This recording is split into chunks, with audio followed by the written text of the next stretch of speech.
جیسا کہ ہم جانتے ہیں ہیومن باڈی کا 45 سے 75% حصہ پانی پر مشتمل ہوتا ہے۔ 2/3 کی مقدار انٹراسیلولر یعنی سیل کے اندر موجود ہوتی ہے اور باقی کا 1/3 ہمیں ایکسٹرا سیلولر فلوئڈ میں ملتا ہے۔ جب ہم بات کرتے ہیں ایکسٹرا سیلولر فلوئڈ یعنی ECF کی، تو اس سے مراد وہ باڈی فلوئڈ ہے جو سیلز کے باہر موجود ہوتا ہے۔ تمام ملٹی سیلولر آرگنیزمز کے لیے ECF انٹرنل انوائرمنٹ کے طور پر کام کرتا ہے، جس کا زیادہ تر حصہ انٹرسٹیشل فلوئڈ پر مشتمل ہوتا ہے۔ ECF کے ایک حصے میں بلڈ پلازما بھی شامل ہے اور پلازما اور انٹرسٹیشل فلوئڈ ساتھ مل کر ECF کا ٹوٹل 99% حصہ بناتے ہیں۔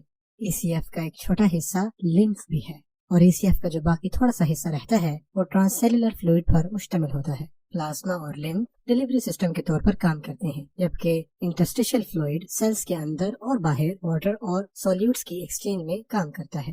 انٹرسٹیشل فلوئڈ کی بڑی مقدار تمام باڈی سیلز کے گرد ہر وقت موجود ہوتی ہے اور اپنے ساتھ ان تمام ضروری نمکیات اور ریسورسز کو رکھتی ہے جو ایک سیل کو زندہ رکھنے کے لیے چاہیے ہوتے ہیں۔ یہی وجہ ہے کہ ECF کی کمپوزیشن بہت اہم ہے اور یہ ہومیوسٹیٹک کے فنکشنز کے ذریعے برقرار رکھی جاتی ہے۔ ہومیوسٹیسس کی وجہ سے ہی pH، سوڈیم، پوٹیشیم اور کیلشیم کی مقدار ECF میں برقرار رہتی ہے۔ Body fluid volume, blood glucose, oxygen اور کاربن ڈائی آکسائڈ لیولز بھی بہت سخت طریقے سے مینٹین رکھے جاتے ہیں ہومیوسٹیسس کے ذریعے۔ انٹرسٹیشل فلوئڈ مشتمل ہوتا ہے کچھ واٹر سالٹس پر، جیسے کہ sugar, salts, fatty acids, amino acids, coenzymes, hormones, neurotransmitters, white blood cells اور سیل ویسٹ پروڈکٹس وغیرہ۔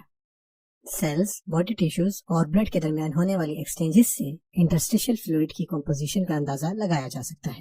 اس سے پتہ چلتا ہے کہ ECF کا مین حصہ انٹرسٹیشل فلوئڈ سیلز اور ٹیشوز کے حساب سے اپنی کمپوزیشن تبدیل کرتا رہتا ہے۔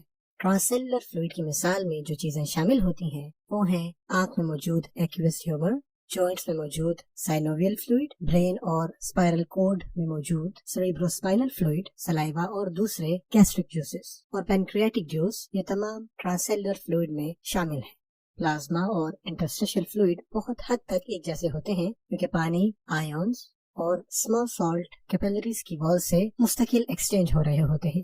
وہ پلازما جو کیپیلریز سے انٹرسٹیشل فلوئڈ میں آتا ہے اس میں ریڈ بلڈ سیلز اور پلیٹلیٹس شامل نہیں ہوتے کیونکہ ان کا سائز پاس ہونے کے لیے بہت بڑا ہوتا ہے۔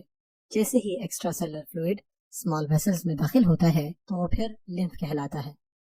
وہ ویسل جو لمف کو بلڈ کے پاس واپس لے جاتی ہیں ان کو لمفیٹک ویسلز کہا جاتا ہے، اور لمفیٹک سسٹمز پروٹینز اور ایکسس انٹرسٹیشل فلوئڈ کی سرکولیشن میں واپس لے جانے کا کام کرتا ہے۔